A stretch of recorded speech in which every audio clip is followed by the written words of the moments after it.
আসসালামু আলাইকুম রহমতুল্লাহ।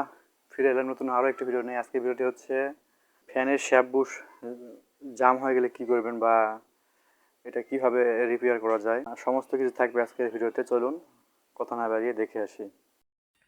তো এতক্ষণ আমি এই ফ্যানটির কথাই বলছিলাম। এই ফ্যানটি দীর্ঘদিন চলার কারণে জ্যাম হয়ে গিয়েছে। তো এটা এখন আমি রিপেয়ার করব। ভিতরে কয়েলটি ঠিকই আছে, হ্যাঁ। কেমন করে এটা যখন বৈদ্যুতিক সংযোগ দেওয়া হয় তখন ভিতরে একটা ভাইব্রেট করছে, এর মানে ভিতরে কয়েলটা ঠিক আছে। তো এখন যেটা আমি করব সেটা হচ্ছে এই ফ্যানের পাখাটা খুলবো, প্যাঁচ থেকে খুলে আলাদা করে নেব পাখাটা।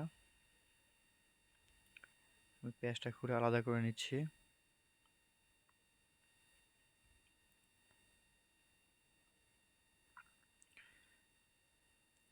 এরপর এটা একটু টেস্ট করব, এটার কী অবস্থা এটা একটু টেস্ট করব। শ্যাফটটা অনেকটা জ্যাম।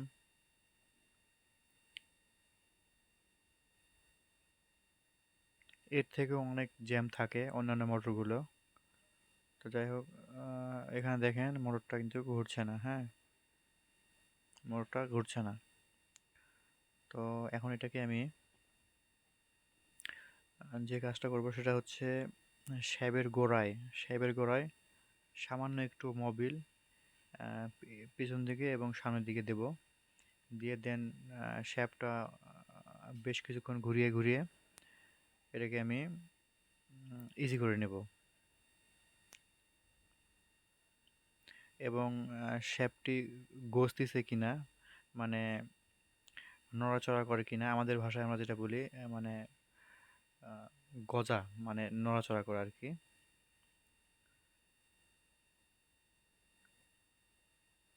তো সেটাও দেখবো, মানে শ্যাফটটা ধরলেই বোঝা যাবে নড়াচড়া করলে।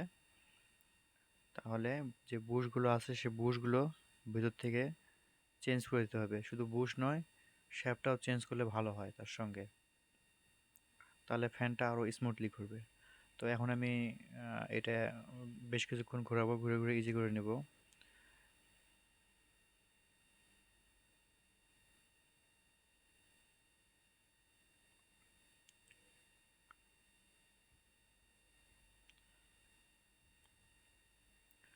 তো আমি এটা ইজি করে নিচ্ছি। এখন আবারও বৈদ্যুতিক সংযোগ দিব, দিয়ে চেক করে দেখব।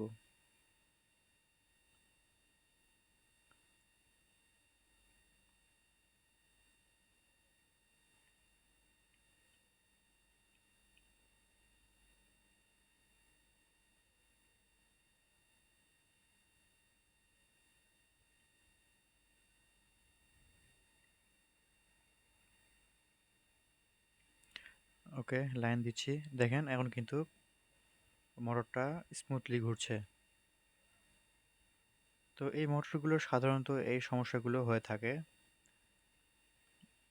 যে তেল মোবিলগুলো আমরা ব্যবহার করি এটার কারণেও অনেক সময় হয়, মানে যখন তেল মোবিলটা আমরা দিচ্ছি তখন ঠিক থাকে, আবার যখন এটা ঠান্ডা হয়ে যায় সে সময় আবার জ্যাম হয়ে যায়।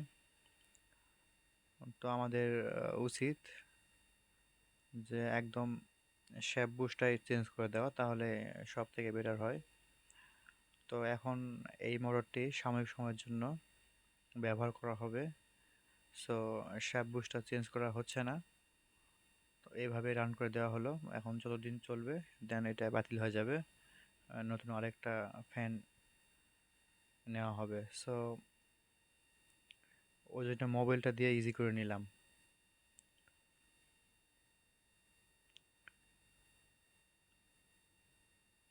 তো বন্ধুরা, আজকের মতো এতটুকুই। ভিডিওটি ভালো লাগলে অবশ্যই লাইক কমেন্ট শেয়ার দিবেন। এবং বেশ কিছুদিন হলো ইউটিউবে আমি কোনো ভিডিও আপলোড করতে পারছি না বিভিন্ন ব্যস্ততার কারণে, সেজন্য সরি। তো এখন থেকে নিয়মিত ইউটিউবে ভিডিও আপলোড করা হবে।